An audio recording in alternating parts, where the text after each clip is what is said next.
Boa noite, meus irmãos. Como todos estão fazendo aí, os vídeos sobre a Confissão de Fé de Westminster, hoje eu quero falar com vocês sobre o capítulo 6, da queda do homem, do pecado e do seu castigo. Meu nome é Flávio, como todos já sabem, e gostaria de começar pela sessão número 1. A sessão número 1, ela vem trazendo o seguinte ponto.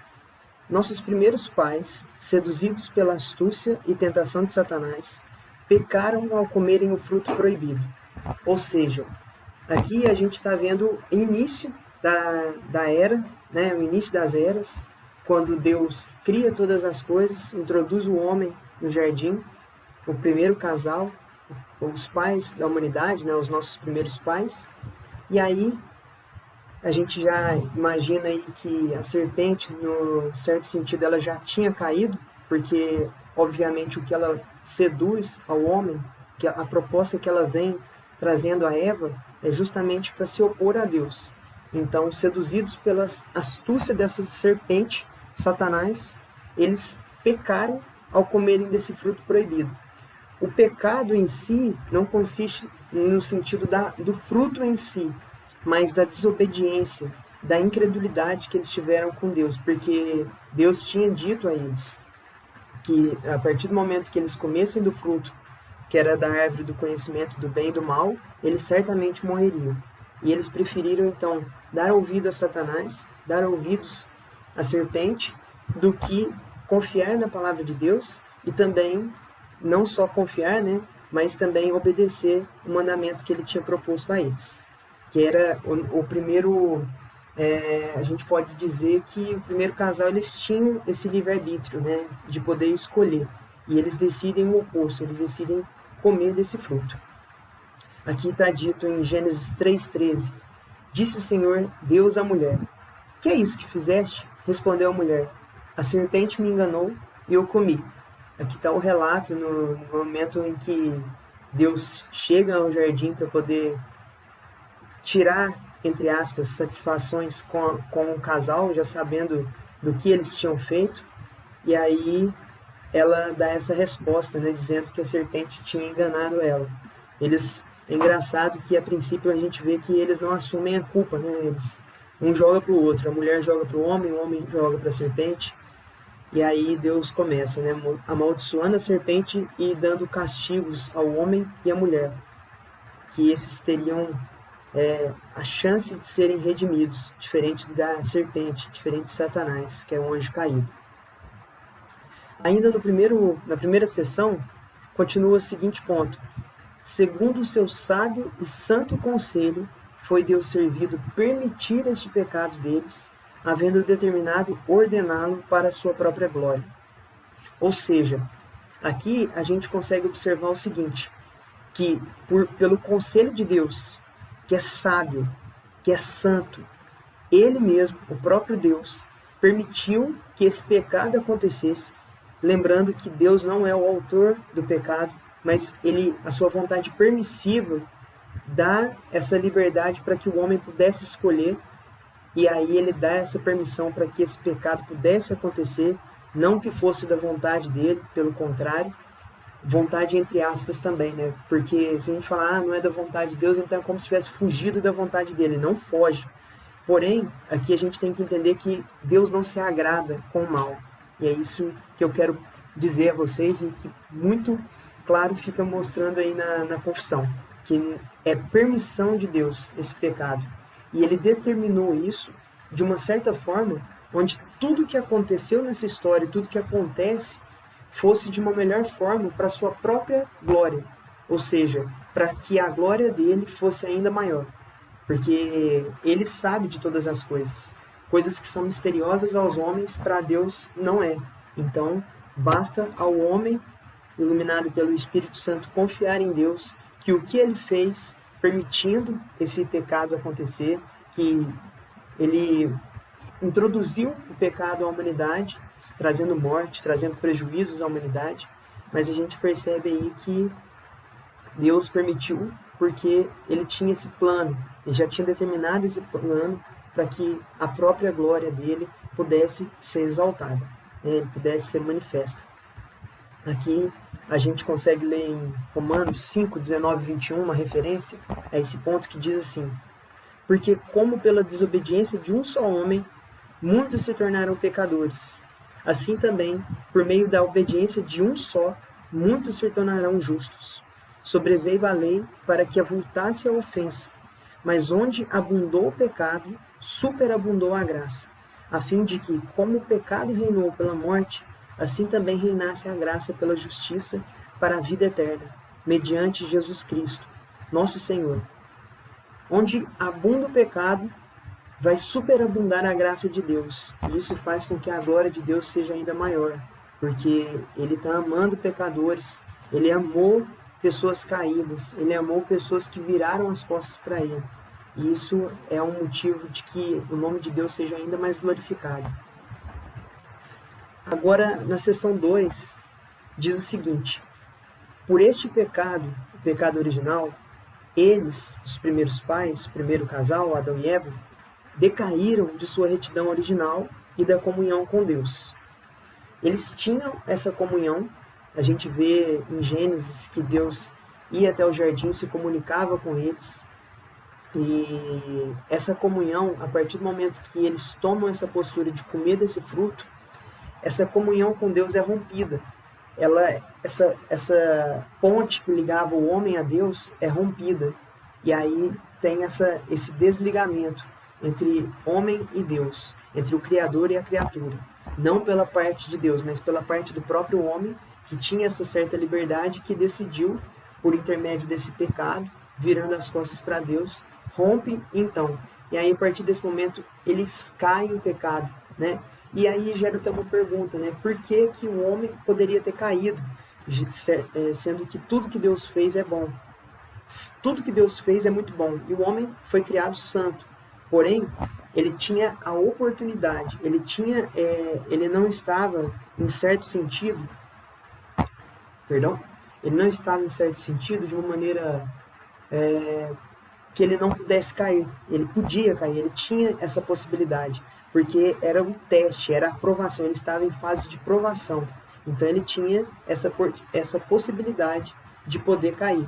E é justamente nessa possibilidade, se ele tivesse vencido por um lado, a sua descendência, todos nós, seríamos bem-aventurados, não teria a morte não reinaria no nosso meio, não teria tido a necessidade de Cristo ter morrido pelos pecados, pois não haveria pecado na humanidade.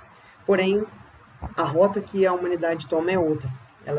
Eles escolhem, por mais que esse pecado não é original da alma deles, que a alma deles era uma alma santa, eles são seduzidos de forma exterior, assim como o próprio Cristo é tentado no deserto, eles são tentados ali também no jardim, de uma forma exterior, trazendo a eles desconfiança da parte de Deus, como eu já disse, e gera essa desobediência. A partir do momento que eles viram uma chave na mente, onde do fator externo entra na mente deles, para que eles pudessem então entender que aquilo era bom, melhor do que aquilo que Deus havia dito. Eles estão tomando por si mesmo a fala da serpente como uma fala melhor do que aquela que Deus deu a eles. E a partir desse momento, quando eles tomam a iniciativa de pegar o fruto e tomam desse fruto e comem, aí tem esse rompimento com a comunhão com Deus. Está escrito lá em Gênesis 2,17, quando Deus dá o mandamento a eles: mas da árvore do conhecimento do bem e do mal não comerás, porque no dia em que dela comeres, certamente morrerás. Ou seja, eles também foram incrédulos, não somente na parte de não confiar em Deus, mas também de esquecer desse final, onde diz que eles certamente morreriam. Então eles não confiaram nessa possibilidade e foi justamente o que aconteceu, a morte física e a morte espiritual da humanidade, conforme a gente vai ver mais adiante. Ainda no ponto 2, diz o seguinte: eles perderam essa comunhão com Deus e assim se tornaram mortos em pecado. Assim como está dito em Efésios 2:3, entre os quais também todos nós andamos outrora, segundo as inclinações da nossa carne, fazendo a vontade da carne e dos pensamentos, e éramos por natureza filhos da ira, como também os demais. Efésios 2:3. A partir do momento que o homem toma essa decisão, ele justamente cai nesse pecado, e o que acontece é justamente aquilo que Deus tinha dito, porque tudo que Deus diz é verdadeiro. E o homem certamente morreu. E a partir do momento que ele certamente morreu, como foi dito anteriormente, ele não só morreu, começou a morrer o seu corpo fisicamente falando, mas a sua alma naquele momento era morta, ou seja, inclinada totalmente para o mal. A partir daquele momento, sua alma agora fica inclinada para a maldade e eles se tornam escravos do pecado, eles se tornaram mortos em pecado. Então eles não conseguem escolher o bem por si mesmos. A gente vai tratar desse ponto também mais adiante. Ainda na seção 2, eles se tornaram mortos em pecado e inteiramente corrompidos em todas as faculdades e partes do corpo e da alma. Eles se inclinam, de uma certa forma, ao mal que eles, por si mesmos, eles não podem. Assim como o morto, como já foi dito, o morto não pode nada. O morto, a única coisa que o morto faz é apodrecer cada vez mais, é se deteriorar. É a única coisa que o morto tem condições de fazer por si mesmo, né? Ele vai apodrecendo cada vez mais, a não ser que um outro fator, um fator de Deus, para livrar o homem dessa morte. Então, a gente vê que o homem ficou inteiramente corrompido, não somente parcialmente, mas de uma forma completa. Ele não tem bem mais. Tudo que ele faz agora e todo o bem que o homem consegue exercer, seja na sua educação, no seu caráter, isso tudo vem do Pai das Luzes, que é o Deus das Luzes, que é dito lá em Tiago. Todo bem, toda boa dádiva vem dele. Então, tudo que o homem consegue fazer de bom, isso é do alto. E tudo que ele faz, que é mal, vem dele próprio, da sua natureza agora corrompida por conta do pecado. Porque o pendor da carne dá para a morte, mas o do espírito para a vida e paz. Por isso, o pendor da carne é inimizade contra Deus, pois não está sujeito à lei de Deus, nem mesmo pode estar. Portanto, os que estão na carne não podem agradar a Deus. Romanos 8, 6-8. Assim como Paulo está dizendo, aquele que vive na carne, nessa carne agora contaminada, o pendor dela é para a morte, mas do espírito para a vida. Então, a carne agora contaminada, manchada pelo pecado, a única coisa que ela pode fazer por si mesma é ser inclinada para a morte e morrer cada vez e apodrecendo cada vez mais a sua parte física, mental, emocional, espiritual e assim por diante. Seção 3 vai tratar do seguinte ponto: sendo eles, os pais, Adão e Eva, o tronco de toda a humanidade, o delito de seus pecados foi imputado a seus filhos. Só existiu um casal para que pudesse povoar toda a terra. E esse casal é Adão e Eva, os primeiros, os nossos pais. E a partir do momento que o pecado entra por intermédio deles, e consequentemente nós estávamos neles, porque toda a descendência saiu deles, não só de forma genética, mas também de forma onde ele era o representante da humanidade, o cabeça da humanidade, ele era o nosso líder, ele era aquele que era o cabeça de toda a humanidade que viria, toda a sua posterioridade. Então, a gente vê que a partir desse momento que ele toma essa decisão, se ele tomasse uma decisão que fosse benéfica, nós também receberíamos desse bem. Porém, como ele toma uma decisão errada e uma decisão que cai no pecado, tudo que ele passa para nós é contaminado e manchado ao pecado. Ou seja, a partir do momento de sua concepção, da nossa concepção, nós já somos gerados, conforme diz o salmista, nós já somos gerados pelo pecado. Nós já somos pecadores já desde na barriga de nossa mãe, não porque nós cometemos algo em si, mas porque nós herdamos esse pecado original dos nossos pais, assim como esse tronco. E aí todos os galhos que vêm estão ligados nesse tronco. Assim somos nós com os primeiros pais. Visto que a morte veio por um homem, também por um homem veio a ressurreição dos mortos. Porque assim como em Adão todos morrem, assim também todos serão vivificados em Cristo. Pois assim está escrito: o primeiro homem, Adão, foi feito alma vivente. O último Adão, que é Cristo, porém, é espírito vivificante. E assim como trouxemos a imagem do que é terreno, devemos trazer também a imagem do celestial. 1 Coríntios 15, versículos 21, 22, 45 e 49. Paulo vai estar tratando sobre o segundo Adão. Se o primeiro Adão, por um lado, cai e traz toda a condenação para a humanidade, o segundo Adão, Cristo, não manchado pelo pecado, ele já é eternamente gerado do Pai, o Verbo, que é Deus, o Pai Deus, o Espírito Deus, tem esse plano de redenção do homem, que é gerar Cristo, um corpo na barriga de uma virgem, que é Maria, e esse corpo gerado pelo Espírito Santo, que vai ser o templo do Verbo, e aí nessa junção que será agora foi de uma maneira definitiva, porque Jesus agora se encontra de corpo e alma, ele tem um corpo assim como o nosso, porém sem pecado, dessa mesma substância nossa, porém não é manchado pelo pecado, porque isso foi gerado pelo Espírito Santo.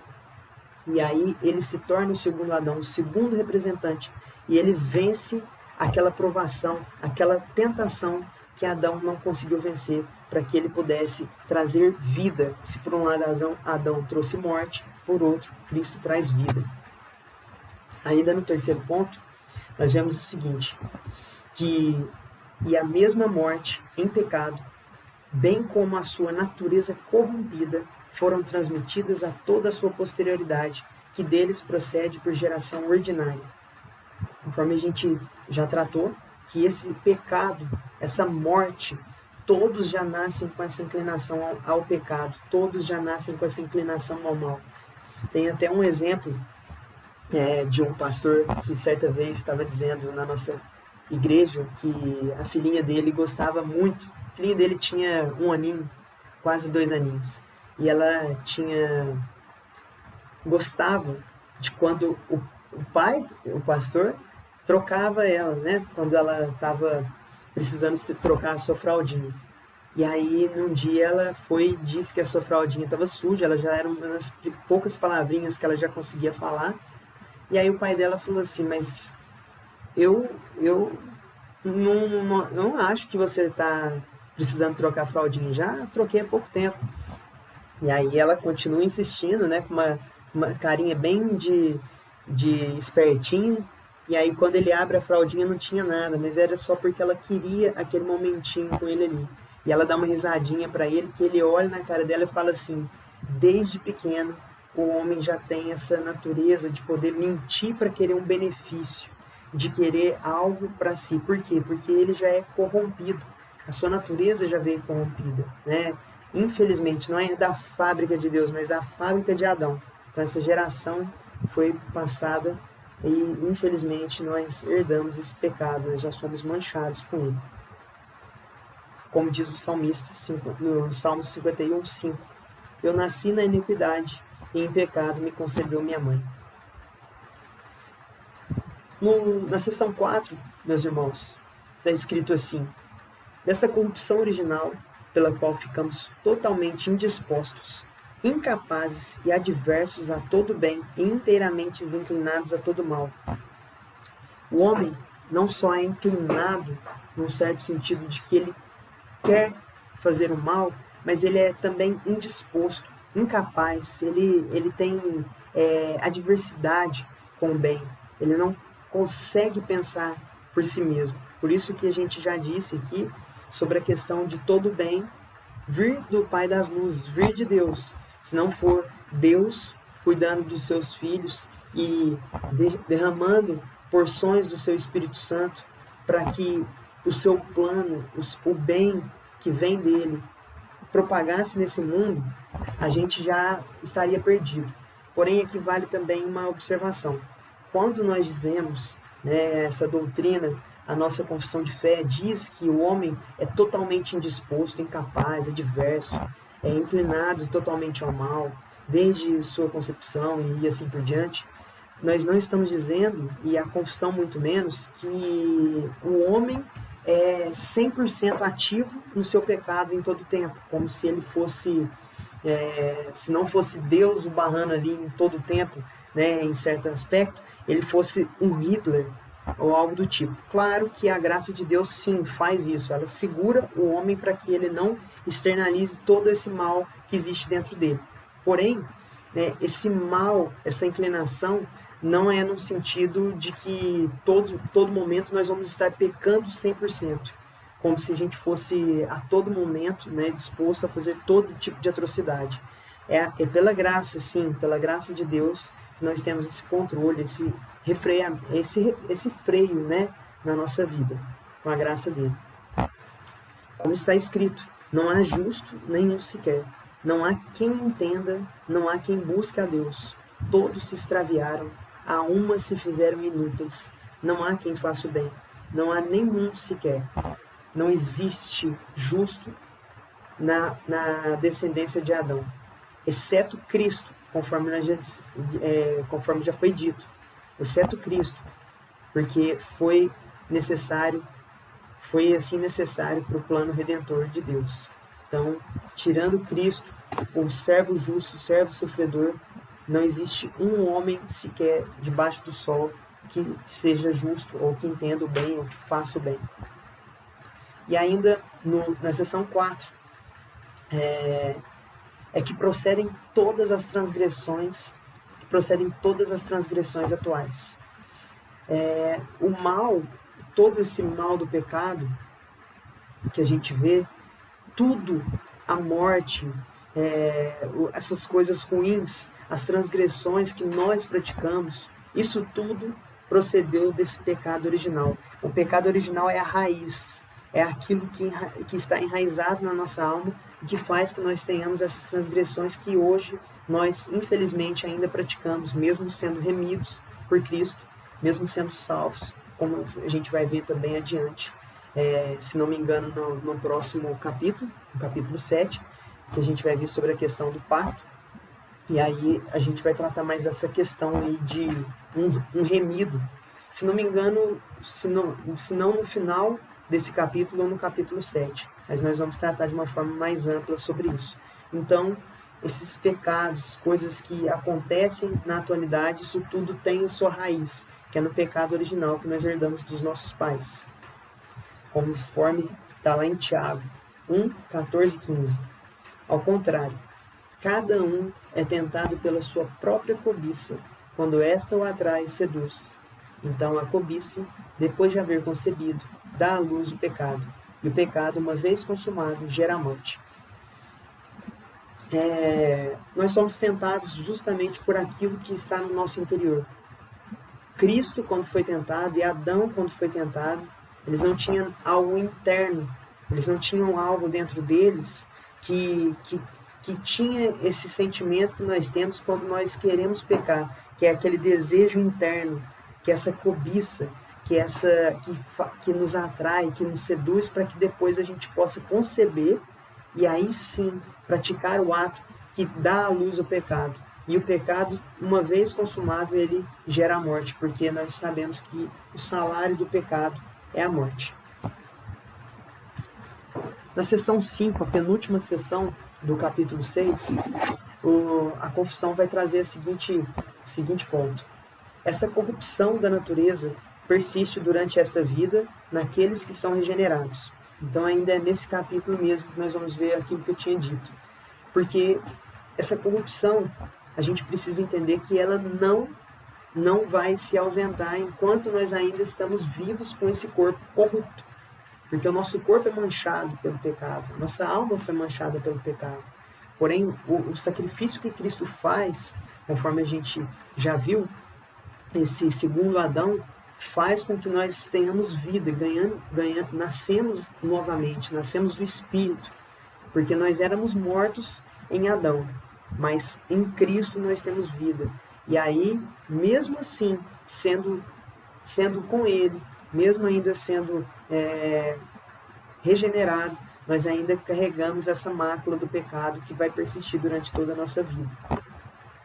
assim como está dito em 1 João, capítulo 1, do 8 ao 10.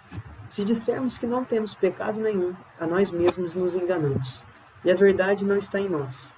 Se confessarmos os nossos pecados, ele é fiel e justo para nos perdoar os pecados e nos purificar de toda injustiça. Se dissermos que não temos cometido pecado, fazemo-lo mentiroso, e a sua palavra não está em nós.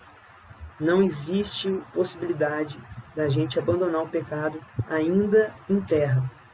Existem essas duas possibilidades onde nós vamos abandonar de vez o pecado, uma vez que estamos em Cristo. Quando nós morrermos e a gente for até Cristo, e Cristo nos busca, e aí tem o fim, que é a era apocalíptica, conforme a gente sabe, o relato de João, no seu livro de Revelações. E aí sim, são essas duas possibilidades: morte, livramento desse corpo corrupto, até a glorificação do corpo, para que a gente tenha esse corpo que não é mais manchado pelo pecado, ou quando Cristo nos voltar, que também sucederá da mesma forma. Nós não passaremos pela morte e tão pouco pela segunda morte. Ainda na seção 5, diz o seguinte: embora seja ela perdoada, essa natureza perdoada e também mortificada com Cristo, apregoada com Cristo, todavia, tanto ela como seus impulsos são real e propriamente pecado. Então, tudo que a nossa natureza produz por si mesma, tudo que nós fazemos por nós mesmos, tudo que nós fazemos sem o auxílio da graça divina, da graça do nosso Deus, tudo é real e propriamente pecado. Tudo que nós geramos é a partir dessa natureza corrupta, mesmo ela sendo perdoada em Cristo e mortificada nele.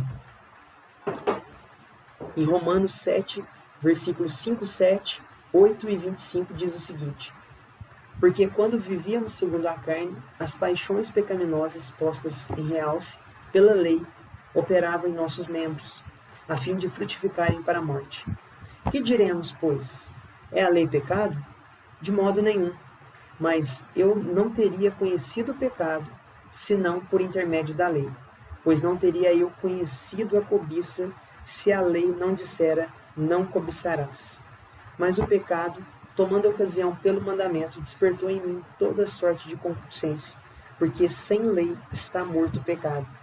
Graças a Deus por Jesus Cristo, nosso Senhor, de maneira que eu, de mim mesmo, com a mente, sou escravo da lei de Deus, mas segundo a carne, da lei do pecado. Então, de certa forma, Paulo está mostrando aí como foi essa questão, como é essa questão dessa conversão, porque a princípio, quando nós vivíamos segundo a nossa carne, a gente fazia tudo conforme os nossos impulsos, e isso propriamente pecado, inclinado ao mal. E a partir do momento que existe a lei está lá para apontar as falhas. Se não existisse uma lei dizendo não matarás, a pessoa que matasse teria uma desculpa, entre aspas, para falar que não tinha nada que proibisse ela daquilo. Não tinha algo que impedisse ela, não existia uma lei moral. Agora, de certa forma, quando a lei existe, ela não somente existe para mostrar o erro e para que as pessoas se segurem, porque elas não conseguem por si mesmas, mas a lei, ela mostra ainda mais o pecado, ela ilumina ainda mais o pecado, porque é a partir daquele não posso, que a nossa mente quer fazer e a gente faz e gera esse pecado. Mas aí Paulo finaliza dizendo o seguinte: graças a Deus por Jesus Cristo, nosso Senhor, de maneira que eu em mim mesmo, com a mente, sou escravo da lei de Deus, que agora ele já não está mais na lei do pecado, ou seja, que é segundo a carne, vivendo de acordo com a lei, porque a lei trazia morte em certo aspecto, porque ela não salva. A lei apontava apenas para aquilo, mas a lei não é má. Mal somos nós, mal é nosso corpo manchado pelo pecado. Na última sessão do capítulo 6, a sessão 6, é dito o seguinte: todo pecado, tanto original como atual, sendo transgressão da justa lei de Deus, e a ela contrário, torna culpado o pecador. Então, não existe isenção. Todo pecado, tanto aquele que nós herdamos dos nossos pais, Adão e Eva, aquele pecado original que já é enraizado em nós desde o momento da nossa concepção, como esses atuais pecados, as nossas transgressões que nós fazemos por conta própria, quando nós transgredimos a lei de Deus, tudo isso que é contrário à santa lei de Deus faz com que nós sejamos culpados. Culpados não no sentido de culpa somente aquele mal, né, de fazer com que nós nos sintamos culpados apenas, mas aquela culpa sentencial, onde nos torna culpados para que a gente receba algo de acordo com aquela culpa, como se fosse algo jurídico, né? A pessoa culpada, já que ela foi decretada culpada, então ela pagará por aquilo que ela está sendo acusada. E assim nós somos, por conta do pecado, tanto original e os que nós transgredimos. Romanos 3, 9 e 19. Que se conclui? Temos nós qualquer vantagem? Não, de forma nenhuma, pois já temos demonstrado que todos, tanto judeus como gregos, estão debaixo do pecado. Ora, sabemos que tudo que a lei diz, aos que vivem na lei, o diz para que se cale toda a boca e todo mundo seja culpável perante Deus. Não existe ninguém que chegará ao tribunal de Deus no dia do juízo e poderá argumentar com Deus algo que ela não fez, ou que ela fez sem querer, ou que ela, como se ela estivesse usando alguma desculpa. Não existe essa hipótese, porque nós somos culpados pelos nossos atos, pelas nossas faltas. Nós somos totalmente responsáveis por isso. Então não existe. A lei está além para mostrar a nossa culpa aqui na terra, também para mostrar que quando chegarmos diante de Deus, toda a boca se cale, porque nós somos culpados perante Deus. Ainda na seção 6, aqui diz o seguinte: em sua própria natureza, e por essa culpa está sujeito à ira de Deus. Pelo pecado que nós trazemos, pelas faltas que nós cometemos por conta desse pecado original que está dentro de nós, na nossa natureza caída, e por essa culpa nós estamos o quê? Sujeitos à ira de Deus. Por quê? A pessoa que não tem a Cristo, a pessoa que não foi remida e perdoada por Cristo, ela continuará com essa culpa, ela continuará sendo acusada por conta justamente, de uma forma justa, daquilo que ela pratica e do pecado original, que ela não pode se limpar por si mesma, ela precisa de um fator externo, e esse fator nós sabemos que é Cristo Jesus, é aquele que pode purificar o pecado.